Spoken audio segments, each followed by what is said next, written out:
Bon, bonjour Thomas. Bonjour Yves. On a partagé un bon moment d'aventure avec toi, avec toi et tes deux équipiers, Valentin et Maxime. Merci pour Ouais. ces images. On va maintenant avoir quelques petits échanges pour le public qui a vu le film et qui a peut-être envie d'en savoir un petit peu plus. Alors si tu veux bien, je vais te poser des questions, puis tu vas répondre pour trois. Puisque tu es tout seul, tu répondras pour tes équipiers. Ok. Voilà. Alors la première chose, moi j'ai été un peu attrapé par ce film parce qu'il me semble que je vois deux aventures dedans. Je vous vois marcher avec des skis en tirant des poulkas, donc ça me paraît être une aventure à part entière. Et puis d'un seul coup, vous embarquez sur la mer avec des bateaux gonflables. Est-ce que tu peux nous parler de ce choix d'avoir fait deux aventures en une? Est-ce que c'était pas vraiment difficile? Comment vous avez abordé cette chose-là? Bah, c'est vrai que nous, l'aventure de tirer la poulka et d'avancer comme ça en autonomie, c'est quelque chose qu'on avait déjà vécu en traversant le Groenland.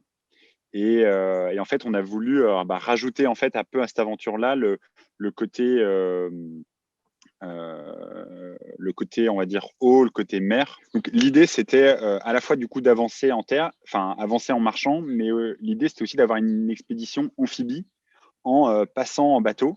Donc, ce qu'on voulait, c'est vraiment apprendre aussi un nouveau mode de déplacement. On sait que notamment les explorateurs qui font le pôle Nord, ils avancent avec ce système-là, donc avec des petits bateaux gonflables et les pulkas, donc c'est les luges qui flottent derrière les bateaux. Et donc, c'est quelque chose qu'on voulait un peu tester. Et c'est vrai que quand on avait vu le Cap Nord, on s'est dit en termes de symbole, ce serait génial de pouvoir y aller. Et c'est vrai que c'est le seul moyen pour arriver au Cap Nord, comme le Cap Nord est sur l'île, bah, il faut y aller, on va dire, en traversant en fait un bras de mer. En l'occurrence, là, vous faites plus que traverser le bras de mer, vous faites un petit peu plus long en bateau, non, je me trompe? Bah, c'est vrai qu'à la base, on voulait juste traverser un petit bras de mer de 2-3 kilomètres. Et au final, on fait 14 kilomètres où en fait, on va longer donc une paroi pendant 8 kilomètres. Où là, l'idée, c'est suite à la crevaison, en fait, on est assez perplexe. On se dit, est-ce que c'est une bonne idée de tenter cette traversée avec les bateaux percés? Et on se dit, plutôt que tout de suite tenter la traversée des 3 kilomètres, où là, si on se retrouve au milieu et que les bateaux, on va dire, percent, on va dire, ça devient très, très problématique. On se dit, il vaut mieux, en fait, longer la côte pendant 8 kilomètres, qui sont un sorte de test, en fait, d'une mise à l'épreuve du matériel. Et que si pendant ces 8 kilomètres, il y a un problème, et en fait, on va se rattacher tout de suite à la paroi. Alors, c'est une paroi qui est pas très accueillante, mais on aurait pu à ce moment-là se poser, appeler les secours et peut-être attendre 24 heures, 48 heures qu'on vienne nous chercher, et ensuite faire la traversée des 3 kilomètres. C'était un peu notre raisonnement qu'on a eu sur place. Au début du film, on vous voit dans une tempête, en fait. On voit que vous tenez à peine sur vos skis. Enfin, on sent qu'il y a du vent très fort. Ce vent, il peut arriver aussi en mer. Toute la météo, donc, elle nous était donnée par l'homme au sol, c'était mon petit frère, qui tous les jours, en fait, nous faisait un récapitulatif des vents et de comment ils allaient changer. Et c'est vrai que quand on a fait la traversée, le lendemain, il y avait une tempête qui arrivait du coup au Cap Nord.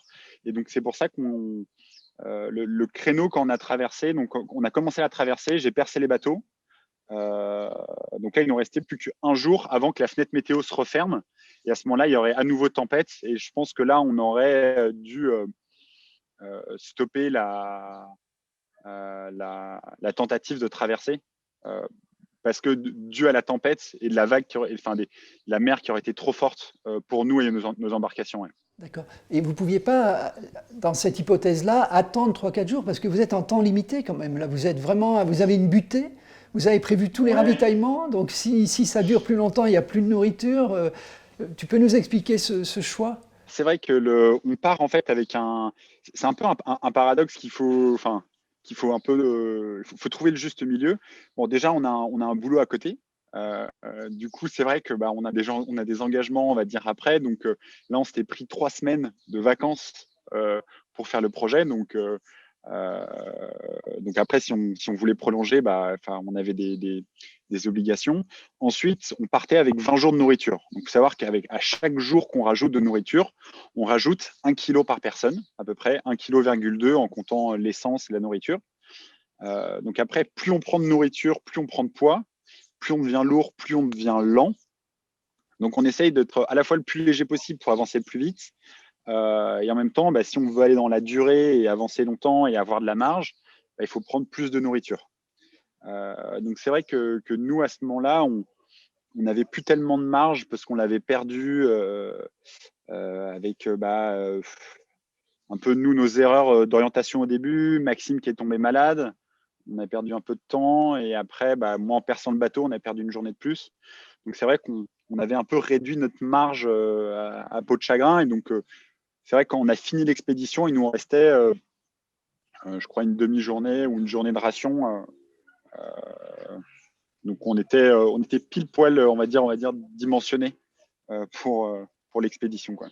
D'accord. Et la fenêtre de 3 semaines, j'imagine, donc tu l'as dit, c'est par rapport à vos travails respectifs. Donc vous êtes pas vous êtes des aventuriers pas professionnels, quoi. C'est ce que tu dis au début du film, c'est un petit peu ça. Ouais, le principe en fait des engagés, c'est ce projet, il est né à la base, on se connaissait pas du tout. On est parti sur une première expédition au Groenland avec un guide qui nous a vraiment tout appris. Nous, on connaissait vraiment rien au milieu de l'aventure, on n'avait jamais fait de Mont Blanc, de marathon.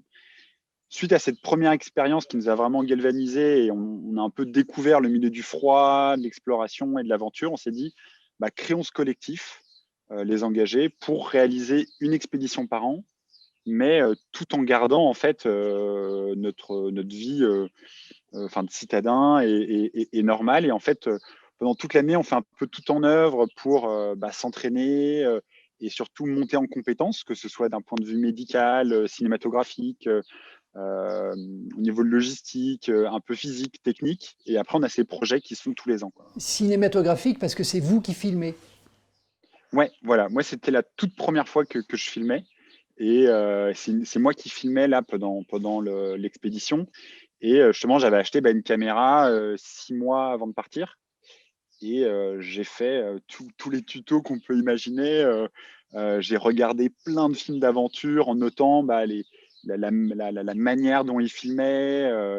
Et surtout, je me suis focalisé sur l'authenticité. C'est-à-dire que essayer de filmer quelque chose qu'on est en train de vivre, donc pas filmer autre chose, mais vraiment à me poser la question sans cesse, qu'est-ce qu'on est en train de vivre? Est-ce que j'ai froid? Est-ce que c'est dur? Est-ce que c'est drôle? Est-ce que je suis énervé? Et de me dire, OK, comment est-ce que je peux retranscrire ça en image? Et de filmer comme ça en permanence. Et après, on a réussi à compiler un peu les images pour raconter du coup notre histoire. Donc tu marches un peu plus que Valentin et Maxime puisque tu filmes. Tu peux nous parler de tes Ouais. équipiers, nous dire 2 mots de comment ça se passe entre vous, nous parler d'eux, les faire parler en fait. Ouais. Et alors, c'est assez marrant. Donc, faut vous imaginer que Valentin, dans l'expédition, c'est le maître du temps. Donc lui, il a une montre. C'est le premier qui parle le matin. C'est lui qui a le réveil. Et il y a 6 heures du matin, le réveil il sonne, il crie Debout les morts. Donc c'est un espèce de cri comme ça. Alors la phrase est assez violente, mais c'est un peu une ode à la vie en mode on se réveille, on reste pas là dans nos duvets alors qu'il fait froid. On n'est pas mort, on est vivant, on y va. Donc ça, c'est un peu dur. Et après, en fait, il gère le chrono. C'est-à-dire que c'est lui qui dicte le temps. Toutes les 1h20, on change de leader. Et donc, c'est vraiment Valentin qui tient ce rythme et la cadence. Maxime, lui, il est beaucoup plus... il est un peu plus rêveur. Il est un peu plus dans sa tête. Il chante souvent Hakuna Matata en boucle dans sa tête quand il marche. C'est quelqu'un qui est très, très, on va dire, pragmatique. On l'appelle tac-tac, donc bien organisé. Et moi, on m'appelle le Belge. C'est vrai que je fais souvent des petites gaffes. Et donc, moi, j'ai plus un rôle. Percer les canoës. Je suis celui qui amuse un peu le groupe, quoi. Je suis le moins physique des trois, mais au final, à trois, on s'en sort. On s'en sort. Tu peux nous dire 2 mots de la Laponie. Parle-nous de la Laponie, de la nuit polaire, parle-nous de ça, parce qu'on n'en a pas beaucoup parlé et c'est quand même... La Laponie, c'est vraiment une région en fait qui est à la cheval sur plusieurs pays. Donc Norvège, Suède, Finlande. Donc c'est vraiment au-dessus du cercle polaire, c'est vraiment le haut, le tout en haut de l'Europe. Alors là-bas, il y a les Lapons qui sont connus pour élever des rennes. Et donc c'est une région nous on a commencé à Karasjok, qui était la ville la plus froide d'Europe, qui est 400 km au cercle arctique. Donc c'est une région dans laquelle il fait assez froid. Et la particularité, c'est qu'en hiver, donc il fait nuit tout le temps, donc on voit jamais le soleil.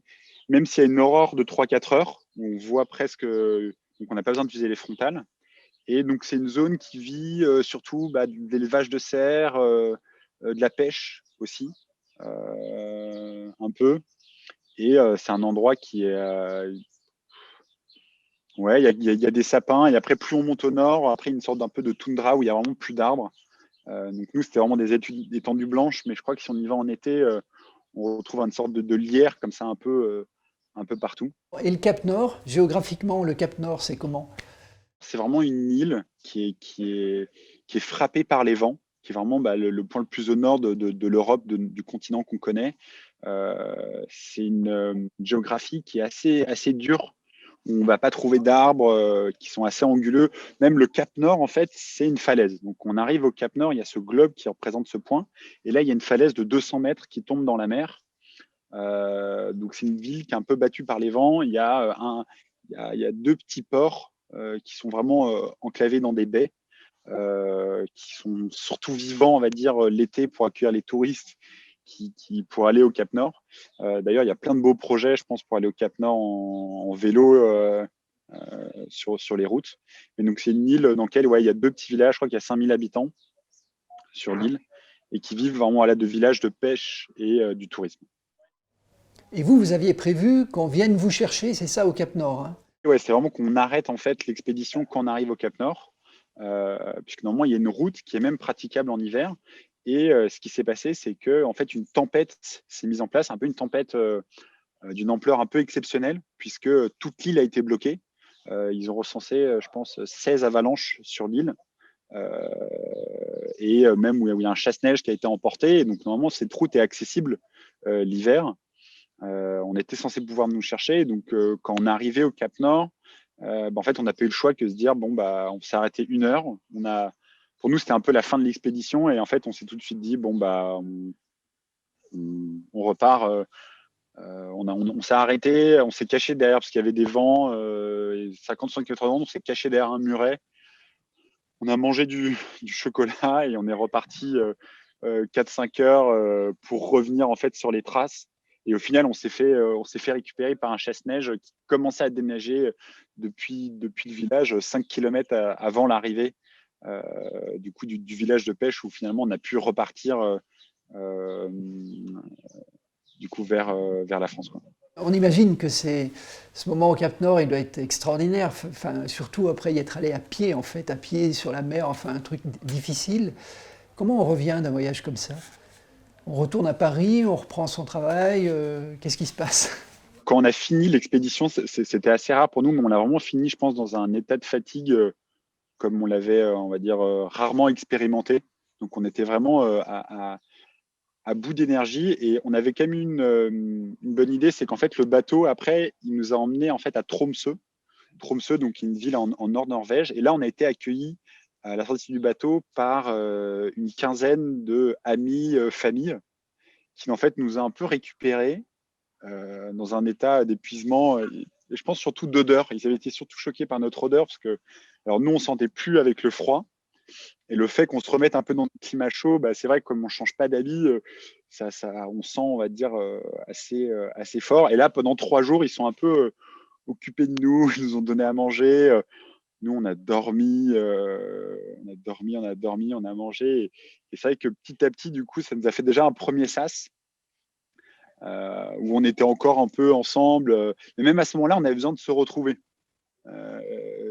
Dès qu'il y en avait un de nous trois qui n'était pas là, parce que comme on vit vraiment les uns sur les autres et on apprend à vivre les uns avec les autres, là, dès qu'il en manquait un, on se disait il est où Max? Et on se sentait bien, même en retrouvant tout le monde, quand on était à nouveau qu'à trois, quoi. Et après, chacun a un peu vécu différemment le retour en France. Moi, j'ai pris quand même, je pense, une bonne semaine, 10 jours on va dire, à repenser, on va dire, comme avant. Mais pendant 10 jours, je crois que la première semaine, j'ai pas allumé mon téléphone parce que je voulais pas avoir affaire à autre chose. Et alors que Valentin, je sais que lui, le lendemain, il a tout de suest repris le boulot. À fond. Comme quand il était parti, quoi, à fond, quoi. Alors, une dernière question, et après on aura terminé. Cette petite équipe donc, qui est naissante, en fait, puisque tu l'as expliqué, vous vous connaissiez depuis peu. est-ce qu'elle va continuer? Est-ce que du coup, ça vous a donné envie de projeter sur autre chose, de retourner est-ce que vous retourneriez plutôt dans la nuit polaire ou voir le soleil de minuit? Enfin, parle-nous juste très vite de ce que vous avez en tête maintenant, du futur. Comment vous êtes? Là, on a une prochaine aventure qui se prépare pour le mois de mai. Et là, l'idée, c'est plus partir dans un monde un peu vertical. Et là, ça fait 2 ans qu'on s'est mis à l'escalade et là, on va partir sur un big wall. Donc, l'idée, c'est de grimper sur un mur, sur une paroi en Espagne qui fait un peu plus de 500 mètres. Et on va rester 6 jours sur la paroi en dormant sur une sorte de petite plateforme qu'on appelle des portaledges. Bon, ça va alors. Vous êtes toujours soudés, vous êtes toujours dans la découverte et l'esprit d'aventure, il est toujours là. Donc, écoute, on vous souhaite que tout ça marche et que vous rameniez encore un beau film avec des belles images comme tu as su les faire au Cap Nord. Bravo. Et puis, à la prochaine aventure. À la prochaine, en tout cas. Merci beaucoup. Merci beaucoup. Et si ce film vous enthousiasme, n'oubliez pas de voter pour le prix du public sur notre site internet www.rdv-aventure.fr.